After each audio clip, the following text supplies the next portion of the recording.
The following topic is sponsored by Medabrim Communications, broadcasting live from anywhere in Israel.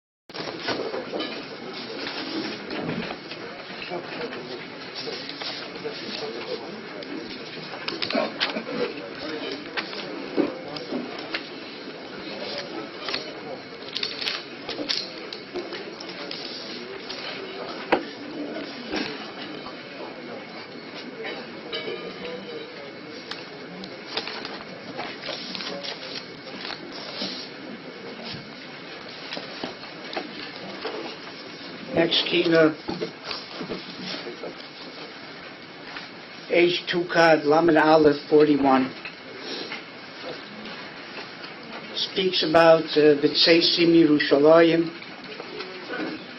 We'll correspond this to the Sarah of Shivasa B'Tammuz, Hufka Ha'ir.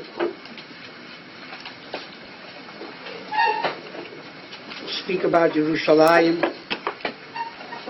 The Gemara says, how did Yerushalayim get its name? Malki Tzedek, who was Shem ben Noach, Melech Shalem, he called the city Shalem, perfect. Avraham Avinu called it Yireh, Bahar Hashem Yeroeh. So the Rabbanu Shalom did not want to slight either of them, so he put the name together and called it Yerushalayim.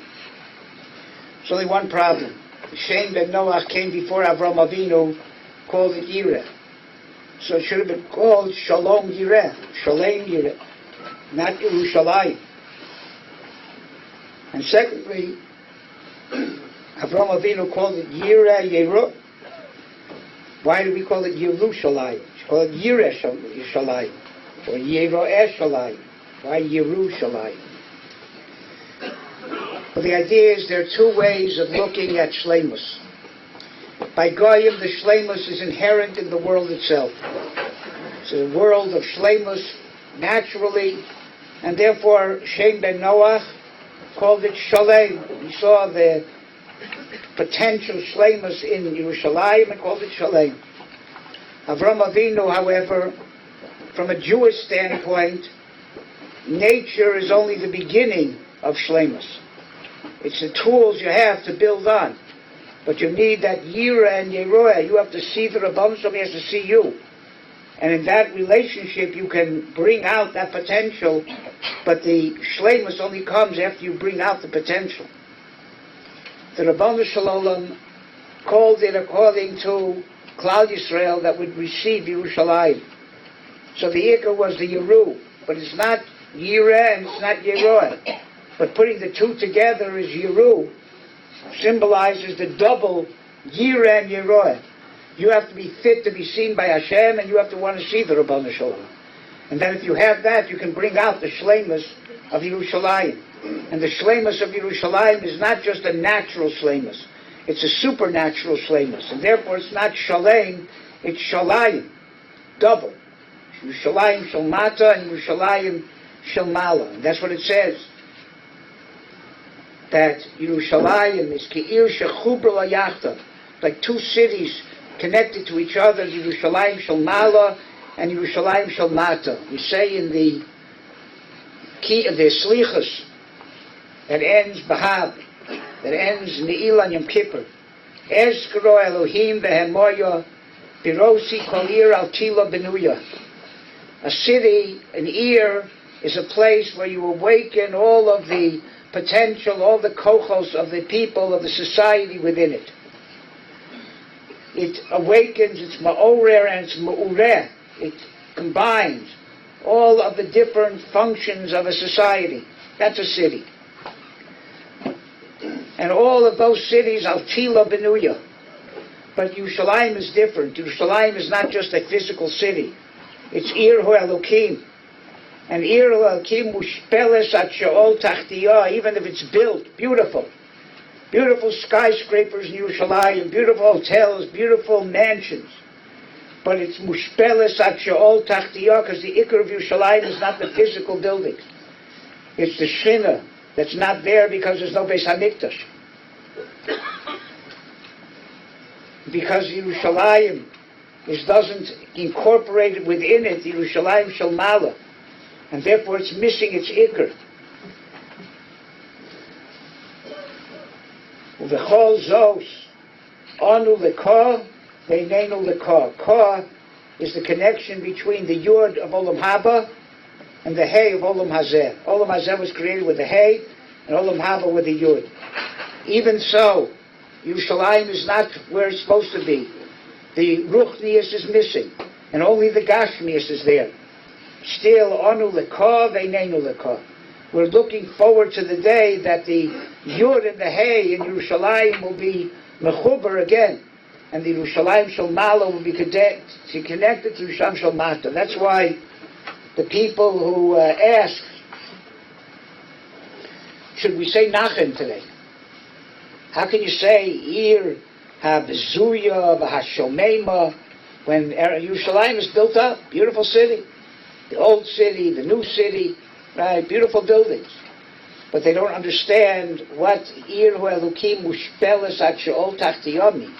And people who should understand, big people who have the same question, but obviously they're not familiar with the ikr of what Yerushalayim is. They're amazed with the physical buildings, but don't realize that with all those physical buildings, it's still called Ha'ir Hashvela v'Habezuya v'Hashomema.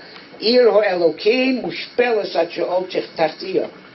Even ask the question gives a doubt on what the person's hashkafas are, what they really think the inyan of Yerushalayim is. Similarly, someone wrote me a letter a few months ago. I never had a chance to answer it because I wasn't well during the time, but I'll answer it now. I don't know if the word's going to get to the person who wrote me the letter or not, but maybe. Wrote me a letter. How come he heard in a drasha, maybe even in Tisha B'Av, that I am against people going up to HaRav when he delineated so many mitzvahs there are in going up to HaRav, right? How important it is, and I came out all Gedolei Yisrael from all the different chugim, including Rav Kook, and many, many fine Dati Leumi, Choshev Gedolei Yisrael, were against going up to HaRav, who hell it was also to do. But he said, Lamaisa, you don't follow anybody unless they have proof to what they're saying. Quoted a Rambam, a Rabbeinu Avram ben a Rambam, that no matter how great the person is, but he has to bring proof to what he's saying. And here are all the proofs why it's such a good thing to go up to HaRav in the right place, with the right way, or whatever. First of all, the inyan of going up to HaRav Bisman Hazeh, forget about all the Yisurim or whatever. For what purpose? There's a mosque up there. We were thrown away because of the Rebbeinu Shalom, right? From that place, Beis HaMikdash is Charei. And even though the Kedusha is still there, but Lamaisa, it's not for us. It's not ours. Elamai, we want to show that we have Ribonut. We have authority, right, over HaRav. We're not giving it up. Lamaisa, we didn't give it up. The Rebbeinu Shalom made us give it up. It wasn't something that we did willingly. And the Rebbeinu Shalom still keeps it away from us, and there's still a mosque up there. So at least be contrite, be an honor to say, Lamaisa, it's not our place. And until the Rebbeinu Shalom gives it back to us and we have a Beis HaMikdash up there, we're being told that this is not our place. Elamai, Gashmi is it's our place. We have to show our shlita, our control over it. That's all chitzonius. It doesn't bring back that ruchnius that was what's up on HaRav. And even though the Shechina never left there, but it's a different Shechina. There was no Shechina in the second Beis HaMikdash compared to the first Beis HaMikdash, and that never returned. So what is this inyan of what's it called going up to the HaRav? Besides that, the reason we don't go up, basically, is not because there's no reason. There's a tremendous mitzvah. But I wanted to write this person, there's a tremendous mitzvah to blow shofar on Rosh Hashanah. And yet when Rosh Hashanah falls on Shabbos, the Rabbanan asked blowing shofar. All the milas of blowing shofar. You could bring me pages of the milas of blowing shofar. But why did they ask it? Shema Yavirenu. Because maybe once in history, some Jew will forget that it's Shabbos and carry a shofar in Rishus HaRabim. You know how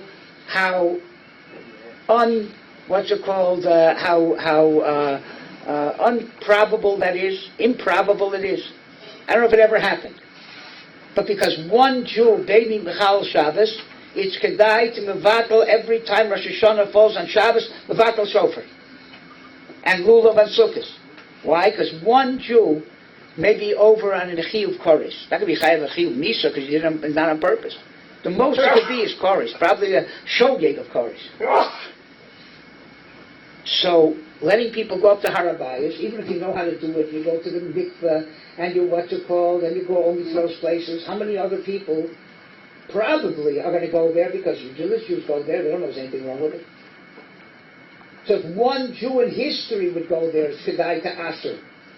This is going to make other people go up. They have no idea how you're supposed to go up or whatever and where to go. Beyond that, like we said, Jewish honor is very important. Go up to Harabayas, you're making a statement. We own this place. Jewish honor. But how about Jewish life? We see how the Arabs react to Jews going up to Harabayas. You're being mafkir Jewish life. Again, maybe somebody else is going to be affected, not the people who go up there. But Jewish life is more important than Jewish honor. That's what the Gedolim of all the generations said. So now these Gedolim may not have proof why it's not such a mitzvah or whatever. That's not the Indian. They also agree it's a mitzvah. They know as much as this person who wrote me the letter, how many mitzvahs there are going up to Harabayas and how many things are great. Those same Gedolim are responsible for Klal Yisrael. They're responsible that one Jew shouldn't be chayiv kores and that no Jewish life should be in danger. With all the rayas or whatever from people who don't understand that bigger picture, it's meaningless.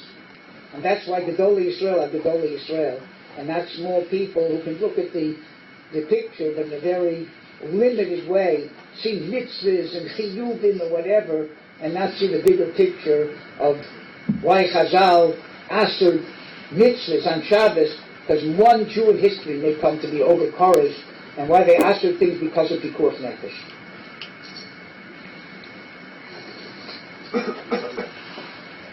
Could be that is the union of a moed on Tisha B'Av. A little bit different idea. Why Tisha B'Av is called a moed? Because recognizing what we're missing on Tisha B'Av gives importance to all the other Moadim. If you want to really appreciate the Chayrus of Pesach, you have to appreciate what we're missing on Tisha B'Av, the lack of Chayrus. If you want to appreciate Matan Torah, you have to appreciate the Ein Torah of Tisha B'Av. And if you want to appreciate Zman Simchaseinu, you have to understand what it means not to have Simcha. So the Moed of Tisha B'Av is to appreciate the Moed of all the other Moadim by understanding how important they are, because look what happens when we're missing those in Yonah. It says, Asora Kabin Yofi Yord La'olam, and 9 of them Yerushalayim took. Yofi is not the physical beauty. It's a spiritual beauty that's expressed. My Rosh Hashiva of Gifter, Zatzal, said when Sukkot was over, they used to go to the Mizbeach and say, Yofi L'cha Mizbeach. How beautiful the Mizbeach is. He said, what kind of beautiful Mizbeach? After 7 days of Sukkot, all those hundreds and thousands of karbanos, it looked like a barbecue that was disgustingly full of fat and grime and grease. You go to your barbecue in the backyard that you haven't cleaned in 10 years and say, Yofi L'cha barbecue? Hey, Yofi L'cha Mizbeach. But he said it wasn't the physical beauty. The spiritual beauty of Kaparas Avonos. That's what they saw. They saw that spiritual beauty that emanated what that those grime and grease and ashes represented. Yerushalayim, the Ikra of Yerushalayim was Ruchnius. That's why the Gemara says in Psachim that Chadei Tiberia and Pharaoh's Genusar didn't exist in Yerushalayim. People should come to Yerushalayim l'shem shamayim, not for a good hot bath or for nice fruit. That's what Chazal say. V'atiferes ze Yerushalayim. What's Pe'er? Pe'er is tefillin. Right? It's the yofi that a person's connected to Hashem. That is Pe'er. That's beauty. That's the tefillin shemarosh, which is the opposite of Aper. What's Aper? Aper is something that all the potential's been taken out of it. And Pe'er is where there's tremendous potential because you have a tremendous kesher to the Rebbeinu Shalom. And Yerushalayim was the core of Nevuah. Any Navi that doesn't say where he came from, you know for sure he came from Yerushalayim. No one ever said, Sarli Amakum Sha'olim Yerushalayim. Yerushalayim wasn't limited to place, just as much as the Beis HaMikdash, Mishtachavim Revachim. There was no limitation of place. The Aron didn't take up place. Yerushalayim also was mainly Ruchnius. Didn't take up place. Shalu Shlom Yerushalayim. Yerushalayim should be Sholem. Most of the times in Tanakh, Yerushalayim is written Chaser, Yerushalayim. Because the Iker of Yerushalayim, the base of the Yerushalayim Shalmala is not there. That's what it says, V'hi Mar Lo. Says that as long as Amalek is in the world, and we haven't reached the Geula, so Eina Kisei Sholem, Ve'eina Shem Sholem. The Rebbeinu Shalom's Kisei is missing an Aleph. And the Shem Hashem is only Yud K, not Yud K Vav K. So the He is the Vav and Hey from Shem Hashem, the Aleph from the Kisei, and the Yud from Yerushalayim. Those are the things, the He Mar Lo. What's the Merirus that we're missing? The full Shem Hashem, the full Kisei, and the Yud from Yerushalayim. Chazal say that Lasid Lavo, Yerushalayim will have 70 names as well as Klal Yisrael and the Kodesh Baruch Hu. 70 is the epitome of Shleimus, 10 times 7. 7 is Shleimus and Olam Hazeh, and 10 is the Shleimus of Kedusha. So each one will have 70 names to represent the Kedusha of Klal Yisrael, the Kedusha of Yerushalayim, the Kedusha of Makom. Yerushalayim is Ir HaChayim, Ein Malinim Meis B'Yerushalayim. Yerushalayim is also the place of Nevuah and Malchus and Sanhedrin and Mikdash. Ki Mitzion Teitzei Torah Udvar Hashem Yerushalayim. In Yerushalayim you see the Dvar Hashem, it's a dover. It's Mitzias. You see, Mamish, how much the Dvar Hashem is a Mitzias. It's an entity. It's not just an idea. Yitz Hashem, if we understand the Chashivas of Yerushalayim and bemoan what we're missing of that real Chashivas, and not be tempted to just see the Gashmias, the physical Yerushalayim, but understand what's missing, the Ruchnius of Yerushalayim, that Amir Hashem, HaParish Kadosh Baruch Hu, will give us back what we miss. The Meir of Yomeinu, and we'll see Yerushalayim ki ir shechubra yachdav. That the Yerushalayim shel Mata and the Yerushalayim shel Mala shall once again be put together.